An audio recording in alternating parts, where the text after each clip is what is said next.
Good evening. Good evening. Well, listen to me. Good afternoon to all our viewers and listeners in the future, and very welcome to this afternoon's episode of Meet the Atheists of the Atheist Republic Cape Town Consulate. I'm Tasha, and my guest today is Philip Venter, whom I have just met minutes ago. And before we start, I want to make a little comment, shall we call it, that Philip did explain to us that he's not 100% comfortable with the term or the label atheist. So for this afternoon, it will be Meet the Agnostic. So Philip the Agnostic. And Philip, I told you before we started that I was in the Gereformeerde Kerk, that's the very reformed, conservative, fundamentalistic branch of one of the three sister denominations in South Africa. And there was a Philip Venter in church with me.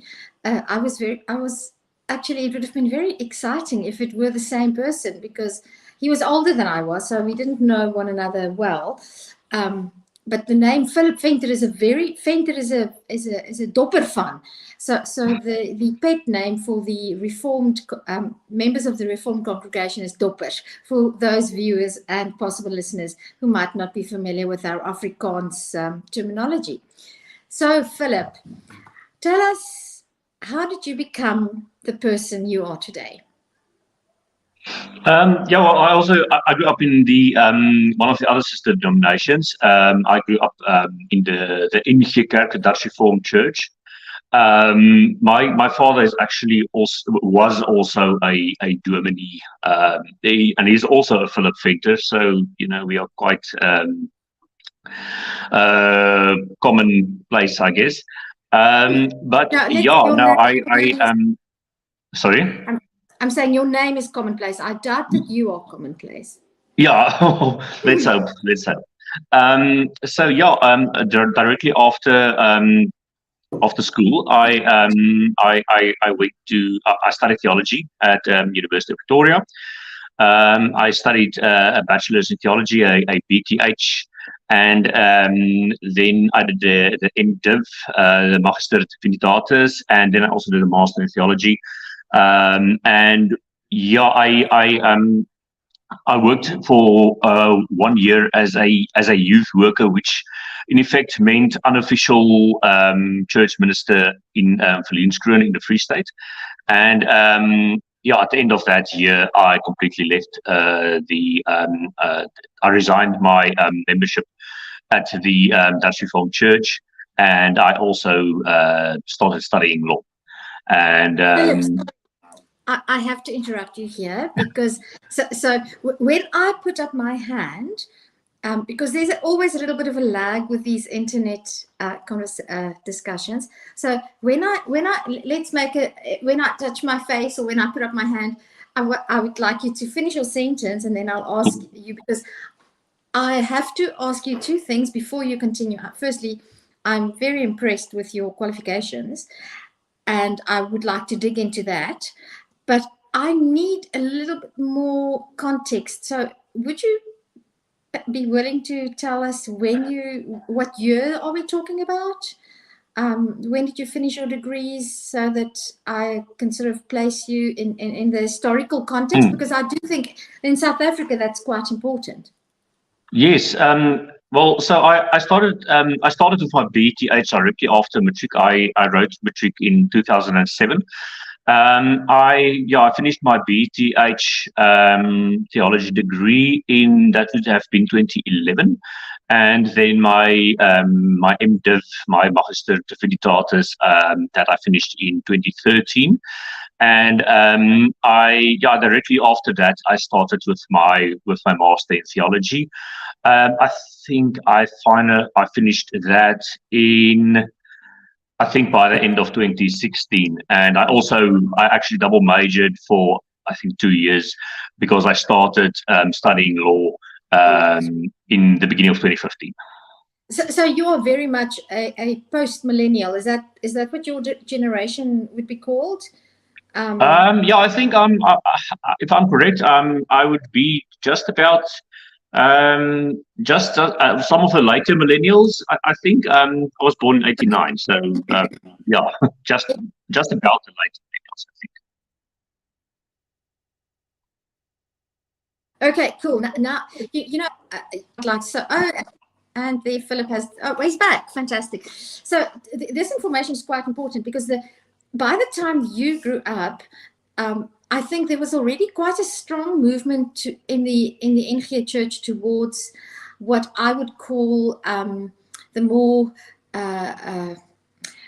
not the word is now evangelical, more charismatic, because the NG Church of the 1980s is quite different from the NG Church that you grew up in the 2000s, and I think that plays an important role in your story.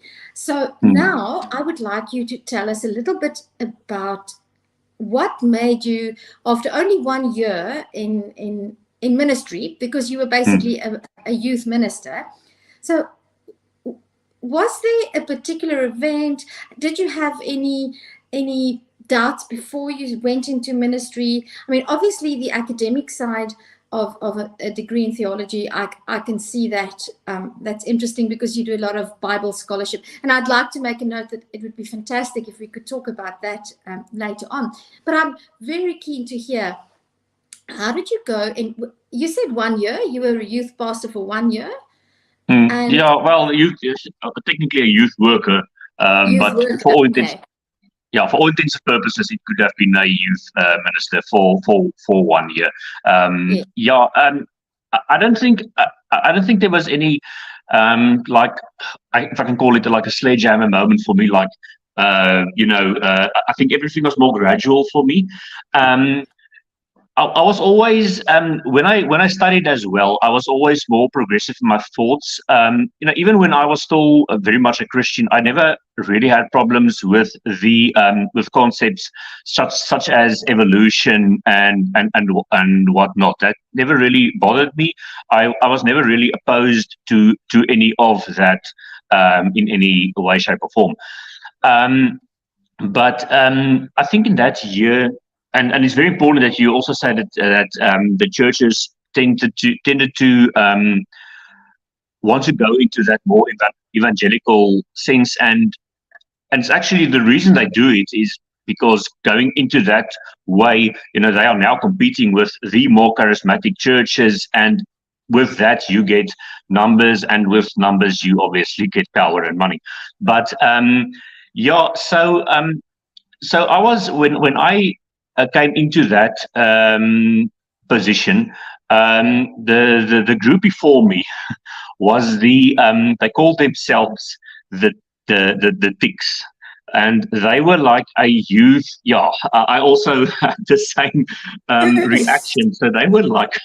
A youth group of young adults who's it was, they didn't like study at Potchefstroom, but not at like Northwest University, but some offshoot sort of academy. I think it was like it was like I just have to say that I studied at Potchefstroom University before it was the Northwest University. I got my degree at the PU vir CHO, and that stands for Potchefstroom University for Christian Higher Education. So I just have to put that on the table for you. I love my alma mater. I got a very, very good education there. Continue with this group. That's very impressive. Sorry. In comparison, at least, obviously it's impressive in itself, but it's very impressive in comparison to this group, because I don't want to defame them or anything, but it's basically, as I understand it. So if I'm wrong about any factual matter, then I do apologize. But they are like, it's like a gap year where you study, and they refer to themselves as the teens in Christ, and if you put that in plural, then you take the acronym for Tiks. Yeah. So they were very, if I can put this as respectfully as I can, they were very they were very charismatic in their approach, but obviously it seemed that they were very, very fundamentalistic. Like, for instance, I came about some of the it looked like tick box pamphlets that I would have handed out to the youth. I think it was handed out to the teenagers before me, where you had to put in, you have to tick if any of these apply to you. And for instance, it's like listening to Lady Gaga or or smoking or whatever. So very, if I can call it, close-minded as such. So I sort of, and I think they tried to work them out before they employed me. And but obviously their how can you call it? Their influence was still very much there. And so I had a really tough, especially if you even if you are a Christian and you are still very progressive, it was very tough in that role. And I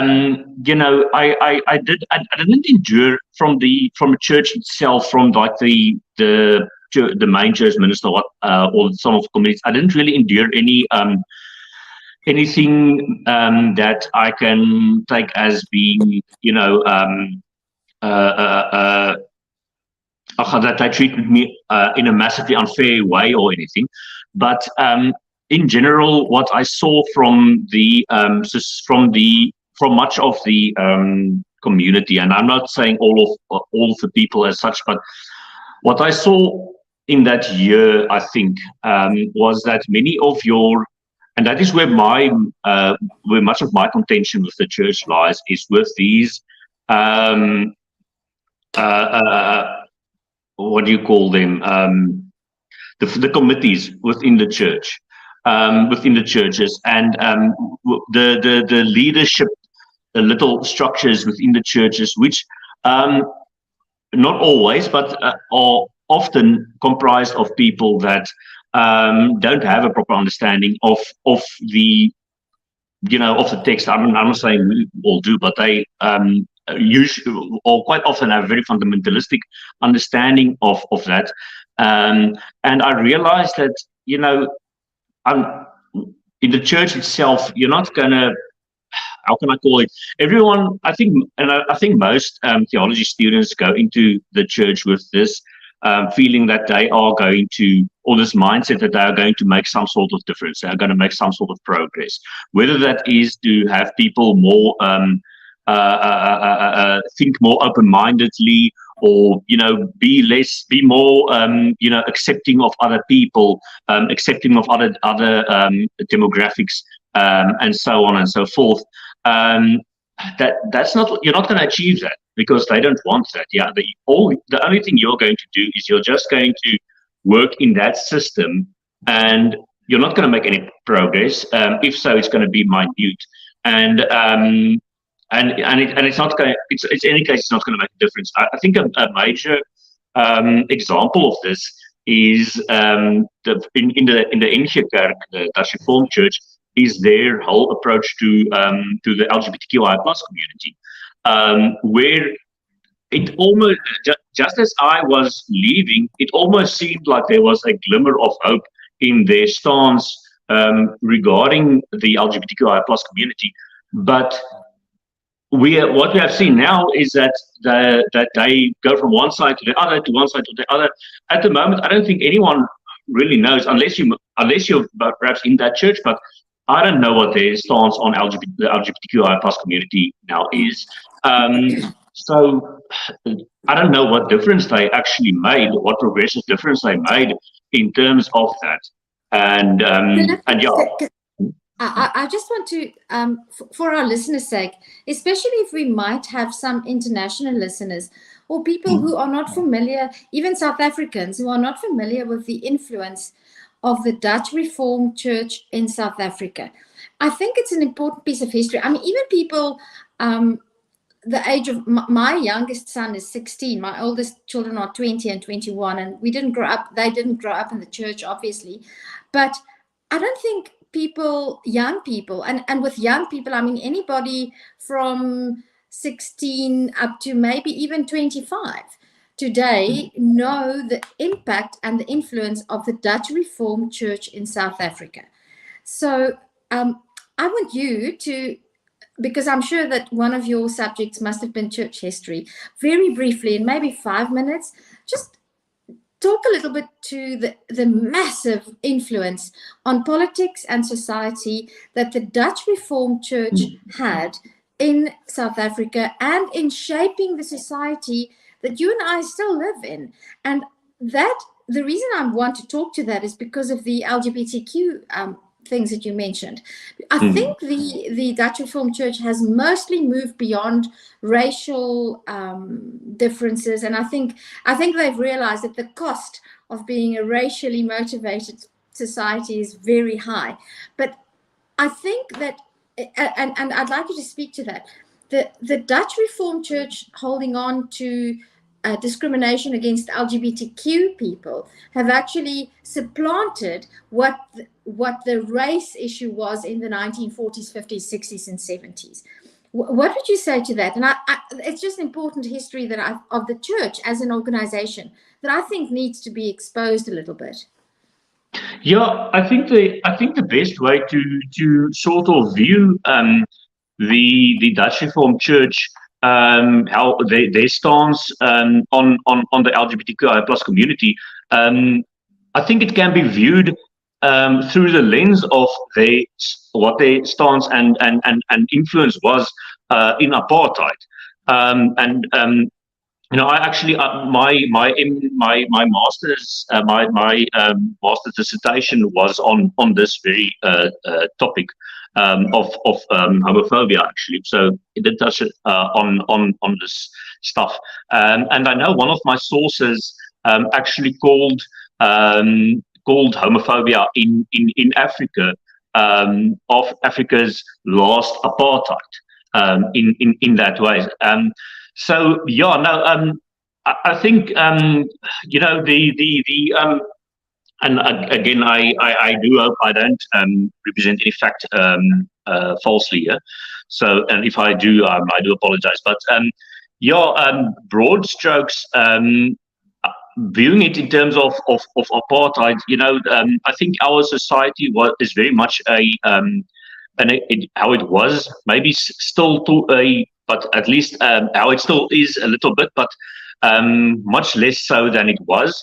The South African society is a very good example of mixture between church and state, and also a prime example of how that is a bad thing, how that is a negative thing.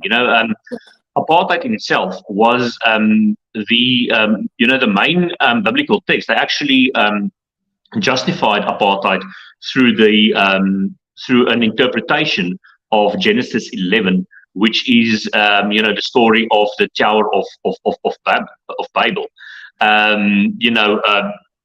God basically saying everyone now has their own different language. And so on, and through that they justified, racial segregation, and what I always found interesting is that indeed, whereas the Dutch Reformed Church was I think they were the most prime,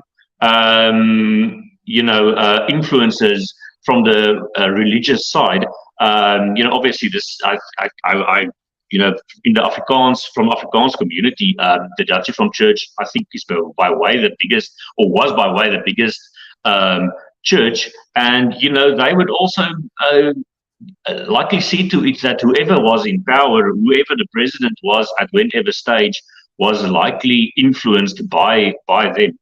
An interesting thing that you see from the Dutch Reformed Church with apartheid was that their stance gradually sort of changed in the late 80s. But also I want to say gradually, I don't think it has ever completely changed, because it can only completely change if all of the people change. But gradually there was a change in thought, which from a first, from looking at it initially seems like a excellent, it seems amazing to look at it and say, oh yeah, so at least you guys have changed the way you think. But I can't help but think, looking at it, isn't it more a sort of, obviously in the late 80s they would have known that there would have been a sort of, if we can call it for lack of a better phrase, a power change. And basically it seems like more the more, I don't want to call it liberal, I want to just call it more humane way to, because I don't think you can call yourself, being pro-apartheid isn't being just because that's an inhumane thing. But I think I can't help but notice that it seems more like them knowing that there would be sort of a power shift, and that it would be better for them to rather be anti-apartheid than to still be pro-apartheid. Why I'm saying this is because that is, if you view it from that lens, it makes more sense how the Dutch Reformed Church views the LGBTQI plus community. How they and I can't help but think, I thought this initially. I was really glad when they started to be more open. Well, it seemed to that they were being more open-minded and accepting of the LGBTQI plus community. But the way they flip-flop, and John Oosthuizen makes this pretty clear in his book, the Opkomst en Ondergang van de NG Kerk, the Rise and Fall of the Dutch Reformed Church, how they sort seemingly flip-flop from one side to the other, and it seems like basically they are doing that in terms of where they are pressured and where it seems convenient. And I think that is, for me, that's sort of like selling your soul, where it's, if you want to take a stance on anything, you shouldn't be like where it's convenient or where you're going to get pushback or whatever. If you feel that if that is your position, that apartheid itself is something that is wrong, let's say that is your position, apartheid is wrong, this must change, or LGBTQI plus community is being oppressed, this must change, we must accept them, these people in our midst, then your position cannot be influenced by, okay, wait, I'm getting some pushback in terms of this. If that is the right thing to do, then you should do that because it is the right thing to do, and you should then continue to do that even if you get pushback. And I would like to add to that, it's always been my opinion that to talk to the Bible, you mentioned that the NG Church or the Dutch Reformed Church used the scripture to justify apartheid. Now, if you believe that the Bible is the infallible word of God, then how can your interpretation of this word cause you to flip-flop? Because that's basically what happens. And I have a massive problem with that, and the inconsistency. And I think I'm being generous by saying the inconsistency.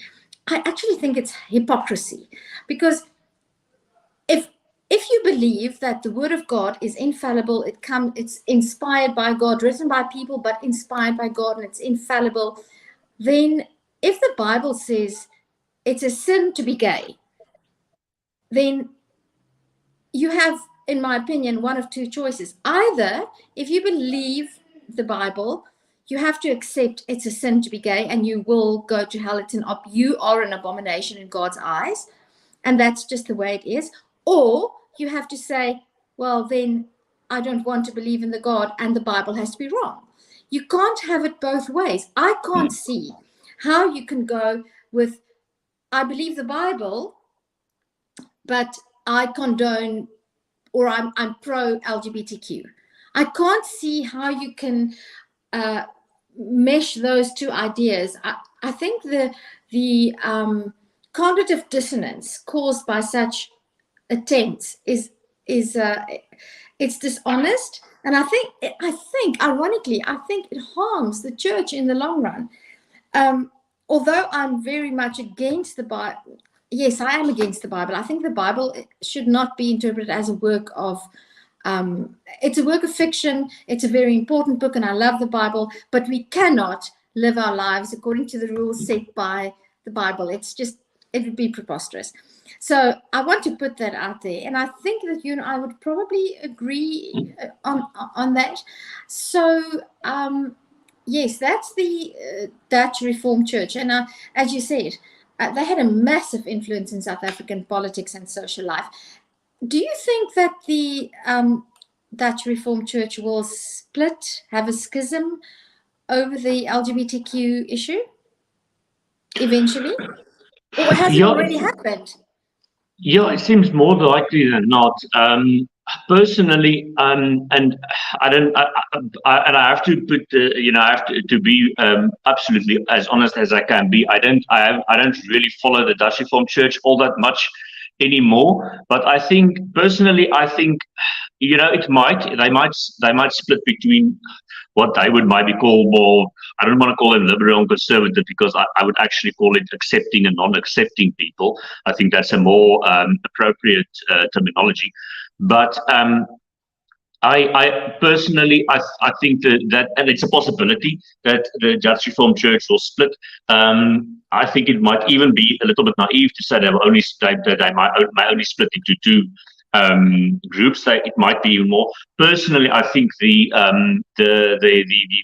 possibility is definitely there. It's definitely likely that I don't know how long the Dutch Reformed Church will still survive. I don't know if we will still really see the Dutch Reformed Church in 2 decades from now. I might be completely wrong, but if you go to any Dutch Reformed Church, or most, let's say you go to most, unless it's the Moretta Park or some Dutch Reformed Church that completely embraces charismatic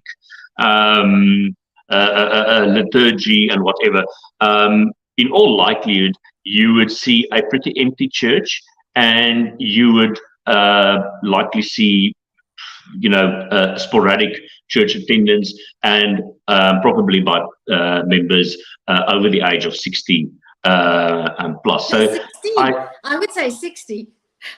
Yeah, definitely. Here and there you would see a young couple, but all the more not than not. My generation, I think more so Gen Z. They don't care about that anymore. That's not really part of their lives anymore. And that was when I studied. That was a big part of what we studied in like practical theology, to look at these patterns and whatever. And it doesn't look good. It really doesn't look good. So I don't know. Maybe I'm completely wrong, but I do not think. In any case, I'm pretty certain that in 2 decades' time, the Dutch Reformed Church will be so low in numbers that they will have little to no influence on society. But I might be completely wrong. But that is what I see. Thank you for that. I want to, Dean, our producer in the background, if you could bring Fadi's comment back up. I would like to read that comment. It's about slavery.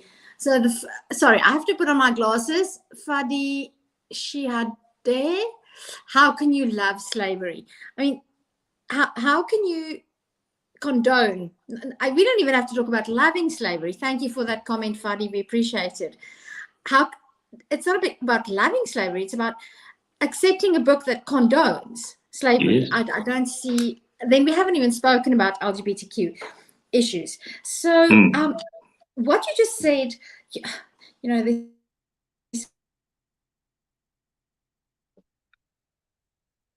I want to move a little bit more to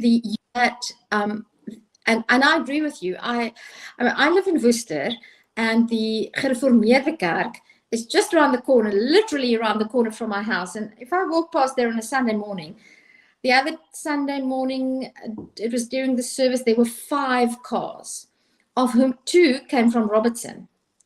That means that in the Gereformeerde Kerk, the Reformed Church in Worcester, and there is only one because we've always been in the minority, if there were 10 people in that church, on that congregation, it would have been good. Unless, let's say, 10 people walked. Let's say there were 20 people in that building on that Sunday morning. That's what I see happening to the Dutch Reformed Church. Unless they succeed with the youth work that they do, especially in schools. And now I have to put all my cards on the table. I actually started an organization called DUN in 2020.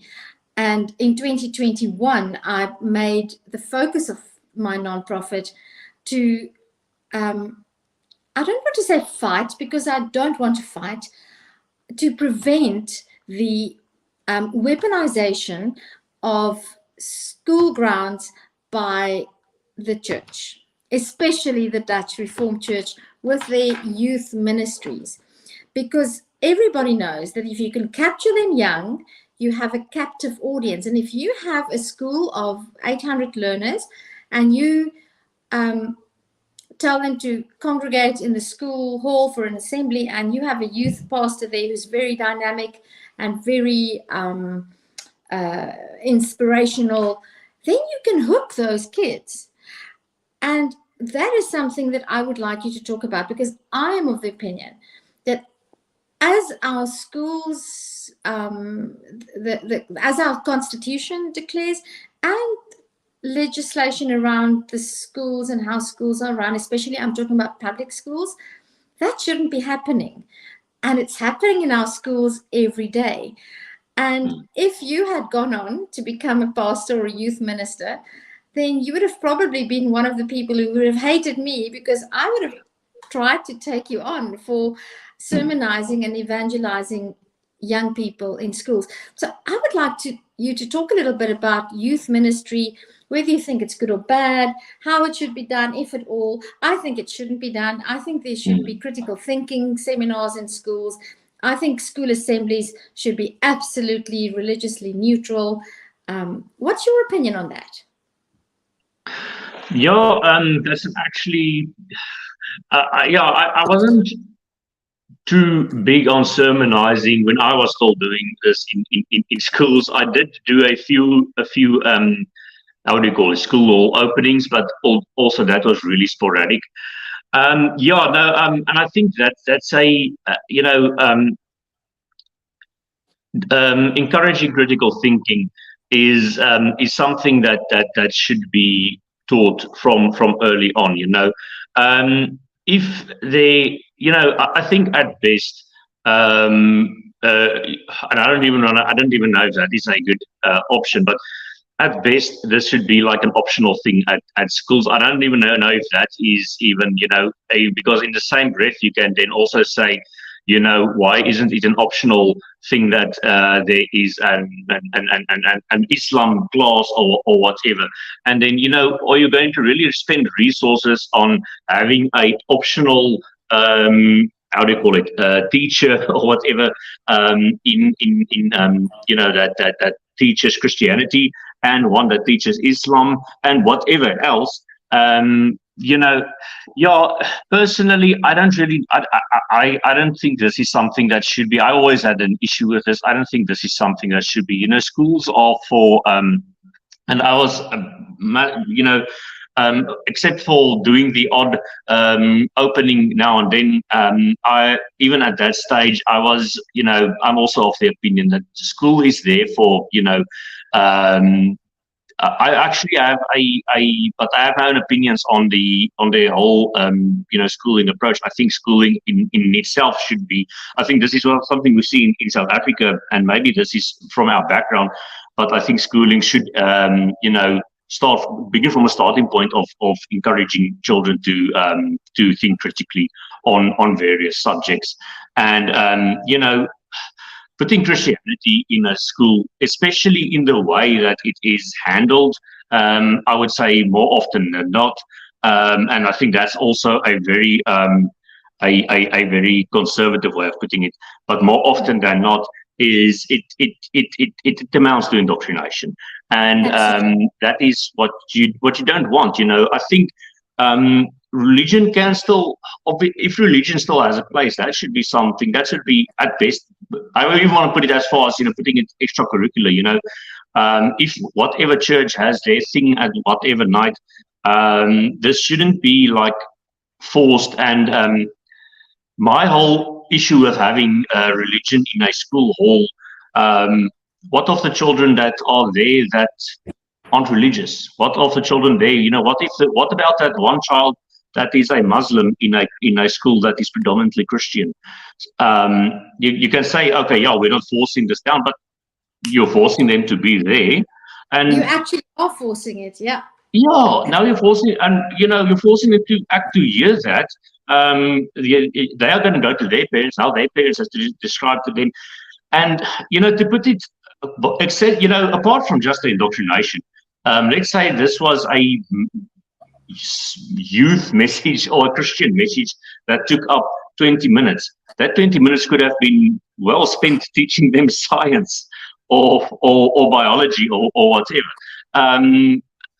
So yeah, no, I'm not really a I don't think I've ever been. I think even when I was still a youth minister-ish, if I can call it that, I Youth focused more minister on ish. ish, because I was technically not the youth minister. For me, Yes. it was, I also tried to encourage, as far as I could, progressive thinking, and more. Even when I did talk in front of schools, it was more a sort of a message of teaching acceptance, if I can, or encouragement, but not forcing any dogma down on children. Okay, so now I want to move into the meat of. Did you get any flack? Firstly, okay, so just yes or no, or maybe did you get any flack for being a progressive Christian in that Free State town that you were working with the youth?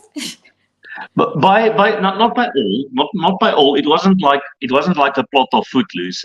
But there was some, especially from that sort of more fundamentalist leadership structure that I wouldn't want to call it inherited, but I don't, the lack of better term there. But I didn't get it from all. Some of the because my ministry, if you call it that, was anything from the high school to the young adults up until about adults up until the age of, let's say, 30. And many of them, I actually got really good feedback on approaching this more on a progressive way. But yeah, I did get a lot of flack. I actually like for some examples, because the readership sort of structure that I followed meant that I still worked with the youth leaders, which were adults about, let's say, between the ages of 21 and 25. I think I was 24, 25 at that time. Anyway, so and that entailed, so I still had to work with them, and we were all sort of leaders, and I was overseeing this and all. But I was not only progressive in my way of discussing things. Like, for instance, I had in what we called the youth house, where I stayed and where we had all of the youth functions and stuff. I put up a picture of Led Zeppelin, the band, because I was all for we should. This stuff there's nothing bad about this stuff. We should celebrate art in whatever form we like. Encouraging that form of progressive. And yeah, like for instance, that is a prime example of something that I got some pushback over. So yeah, I did get and like the one, I think on the one we had, this one meeting was encouraged by the main minister, who I actually still respect a lot to this day. But he encouraged this because he said I approached him and said, there's some conflict between myself and our leaders, and he said we should discuss this in front of the young adults group. That's now again the adults between the ages of 18 and 30 about. And some, when we were discussing, what kind of approaches we should do, example of one of the pushbacks I got was I play guitar, and I always play guitar, and then I still had my guitar in my hand, and I was playing the opening riff to Enter Sandman from Metallica. I didn't even realize I was doing it. And What about one the of the Stairway to Heaven? Yeah, I could have just as well played Stairway to Heaven, but I had Enter Sandman on my mind, I guess, and one of the more fundamentalist, he wasn't even like a member, it was just someone that attended that day, was like, how do you want to, teach these people about the word of God or whatever when you are playing this Satanist song? And I tell him, this isn't the Satanist song, it's Enter Sandman, it's nothing about this. Have you seen the music video? So you did get stuff like that, and I was like, I'm trying to teach, not teach, but to encourage stuff like critical thinking about evolution and accepting the LGBTQI plus community and stuff. And now I'm back to this very basic, the Metallica is evil debate is, I think that's something, didn't we have that in the 90s already? We've moved past this. So I realized, I think that was one of the days where I also realized, this is, you're going to make progress and you're going to fall back. You're never really going to, because you're still going to be on that, like explaining to people that Metallica or Led Zeppelin isn't evil. And if you ask Greta Witt, and she has a major following, then she would prove you wrong. Well, she would suggest you're wrong.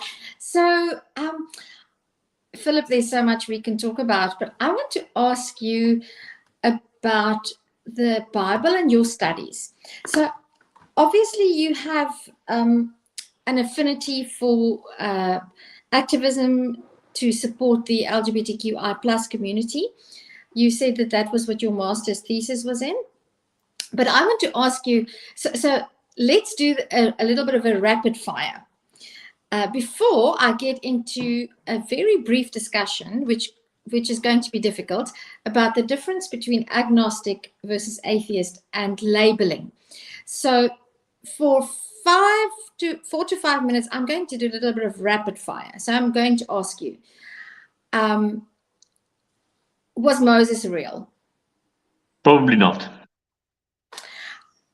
Was there a real worldwide flood? Well, okay. Probably there was probably the story itself. What I would say is very probably not. Was there a global flood? Definitely not. We know that because there literally isn't enough water on Earth to flood the entire Earth. So we know that portion is definitely not true. The remainder of the claims in the Noah flood is, in all likelihood, not true. Okay. Was Jesus born of a virgin? I don't know. I'm gonna go with I don't know. I don't know. Agnostic. I'm impressed. Okay, so you're obviously not a mythicist. Not a mythicist. You believe that Jesus was a real person? Well, okay. To put this into, I think one of the scholars I follow is Dan McClellan, and I think it was him that put this into. Sorry, repeat that name. I missed that name. Dan McClellan. Dan McClellan. I'm writing this down. Yeah. So that is why I speak. I speak in terms of probabilities. I don't think anyone here can actually know exactly what was truth and what was false. I do think we can speak on probabilities. Like, was the entire Earth flooded? Definitely not. It cannot be. There's no way it can be. Was Noah real? Probably not. Was Moses real? Probably not. Jesus himself, I would say there is a stronger possibility of Jesus actually having existed. But it's also, I don't think that is necessarily the case. I think Jesus I would regard Jesus more in the terms of likely-ish. And this is my own humble way of my own humble estimate. I would say probably about 50-50.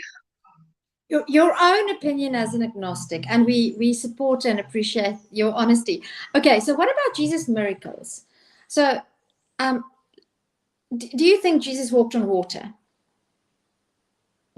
In all likelihood, not. Do you think he rose from the dead? I can't know. What I can know is I think in all likelihood the claims about Jesus rising from the dead mostly started more from legend than it actually started from even and I say this in a very cautious way, but to say that it even started from someone that I witnessed it and then told it to someone else and who told it to someone else, I even think that might be far-fetched. I think the claims about Jesus rising from the dead is likely derived from legend. I don't think that, yeah. Bolilang, welcome. Thank you for watching. Bolilang, I don't know if you've met Bolilang, Philip, but Bolilang is amazing. So Bolilang says, spook. Okay, so I want to talk now in the last 15 minutes or so. Let's say, I want to talk about labeling and the terms agnostic versus atheist. And I specifically say versus because I think in colloquial terms, these terms are often opposed. And I would like to propose the following. So I understand that labels can be problematic, and I can understand that people don't want to label themselves necessarily. And I'm very careful about using labels. I think one should only use labels if that person has said, I label myself as that, and please use this label. So that's my opinion about labels. So I am proud and open to label myself as an agnostic atheist. And I want to talk about the term atheist for a little bit because when I deconverted, now remember, I'm a good bit older than you, just about 20 years almost. So the term atheist, when I grew up, atheist, it was synonymous. It was, in fact, it was worse than being a communist. You know, a communist was a no, no, no, no, no. And communists were no because they were atheists. But I mean, a communist could be converted to become a Christian, and then he could still be a communist, but he would be all right. But to be an atheist means that you are absolutely and totally persona non grata.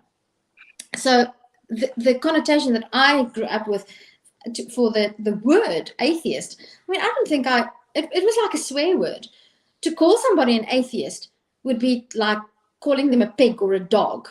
It was not a word that I even heard. So when I started to read Dawkins and Hitchens and Sam Harris in my late 40s, when the internet opened up to me, it was a big shock for me to realize I'm an atheist. That is what I am, because per definition, an atheist is somebody who does not believe that there's a supernatural God or gods out there. And it took me a good while. In fact, I've told the story often, but I was in Worcester. We don't often get thunderstorms like you guys. I don't know where you live, but on the Highveld, you get these terrific thunderstorms. And I was lying in Bath one night. It was a summer's night. And very rarely, what is very rare for Worcester, there was some thunder and lightning. And I was reading in the Bath, I was reading The God Illusion. And when I heard the thunder, and I'm reading this book, and I said, maybe that's God talking to me. And I'm laughing at myself because I really believe these things. And I said, so God, you do not exist. I am an atheist. I literally said it out loud, and I thought to myself, so if there's now going to be a massive thunderstrike right next to my house, or even in the Bath and killing me, I'd be fine with that. So, well, there was just a distant rumbling in the distance towards the Karoo, and it was past. But the term atheist to me and the term agnostic speak to different things. And I see that Atheist Republic Cape Town, to me, Gnosticism, agnostic or Gnostic, deals with knowledge, and theism or atheism deals with belief. Therefore, I'm very comfortable to say that I'm an agnostic atheist. I cannot say that I know that there is no God. I don't think we have a means of testing that. But I can very confidently say that I know that I don't believe that there is a God. So how would you comment on that, Philip? I'm very curious to know. Well, what I actually wanted to comment was, I see was already commented as well. Atheism is a claim about a belief or lack of belief, and Gnosticism or agnosticism is a claim about knowledge. It's derived from the Greek word gnosko, which means to know, and agnostic is basically having a lack of knowledge. And I would say for how I would define it, would basically be to admit that you have a lack of knowledge, and it differs between. I think it's an umbrella term for people that either say I don't have knowledge, people that and I think you might say that you can't have knowledge, and you get people that say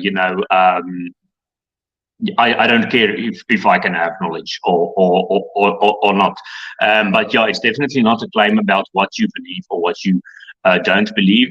I think colloquially, and this is not an accurate way of framing, but colloquially, I think agnosticism is more of I don't want to call it a stepping stone, but I think many Christians go sort of from from thinking they know about God or whatever to realizing, wait, I don't know and I can't know, to realizing, okay, but I just don't believe anymore, which is why, again, you can be definitely an agnostic atheist. Philip, sorry, I'm so sorry to interrupt you, but I think I have to say this here, and I think it might make things easier for you as well.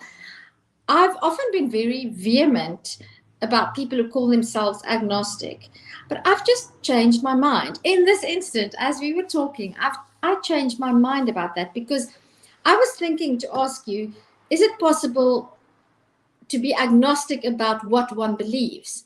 And as I formulated that question in my mind, I think that it's when somebody calls themselves an agnostic, they might be trying to express the idea that they're not sure yet what they believe.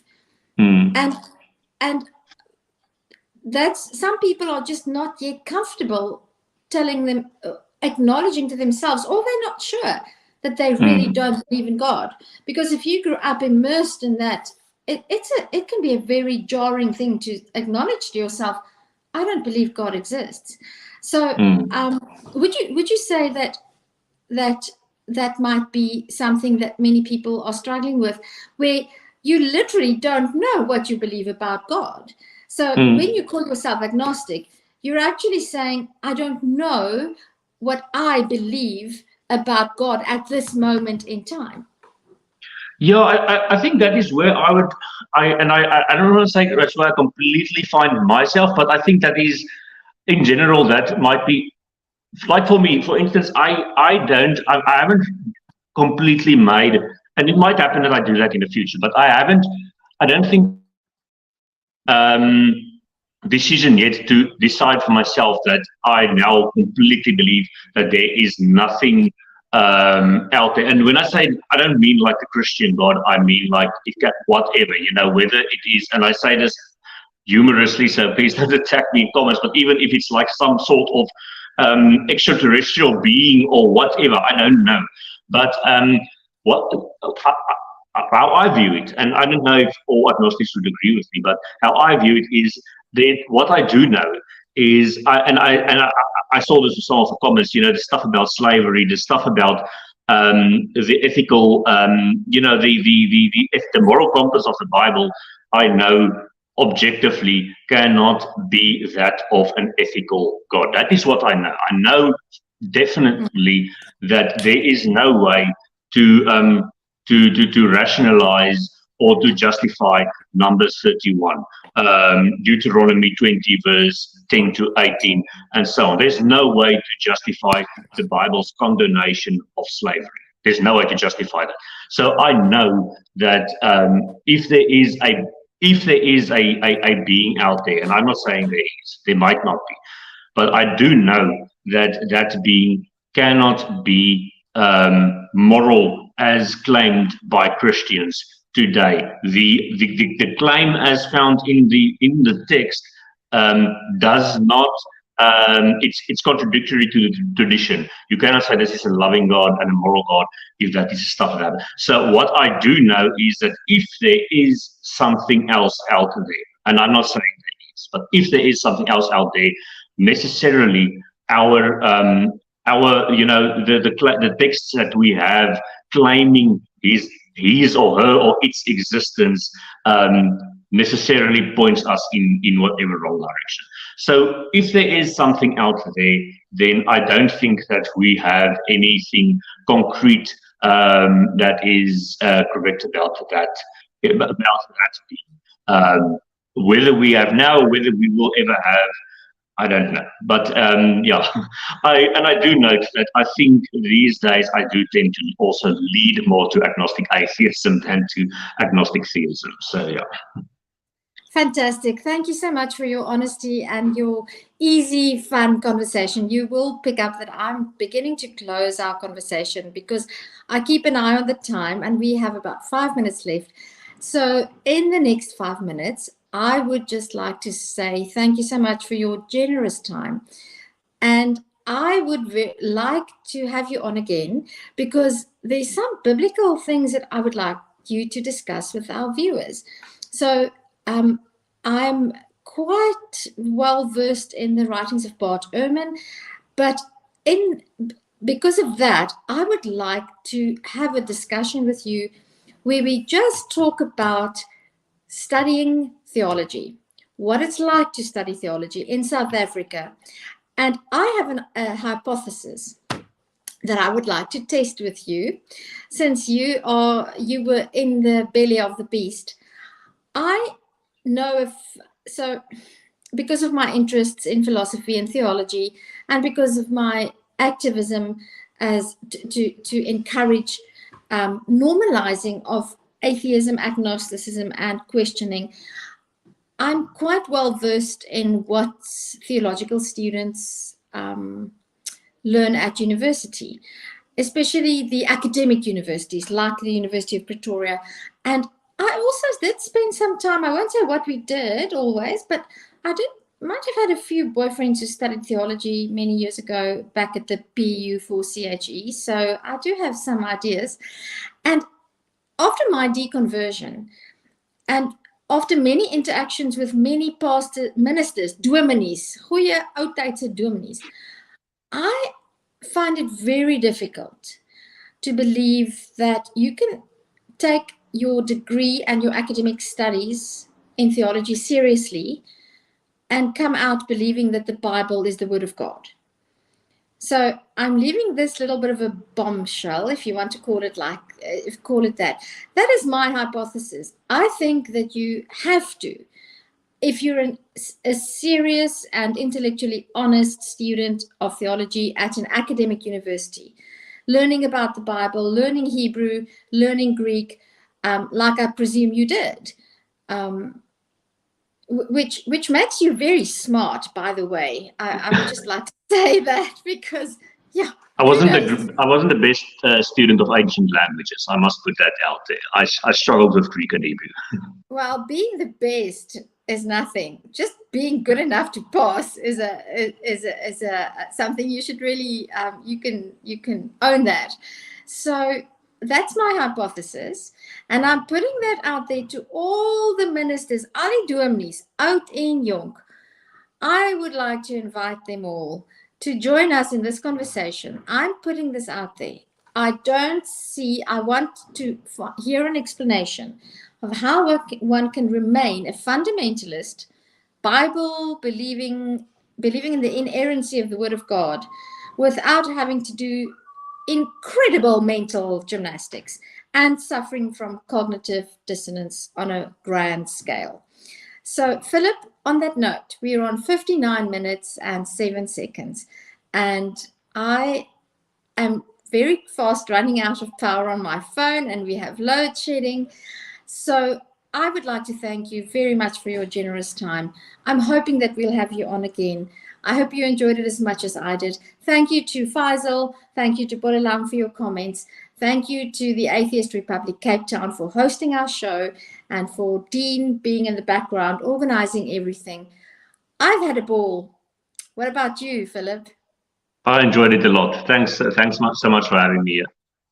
It was only our pleasure. Oh, and we will probably be repeating this conversation in Afrikaans in about 2 or 3 weeks' time, if Philip has the time and the willingness. So ons Afrikaanse luisteraars, asseblief, sluit by ons aan.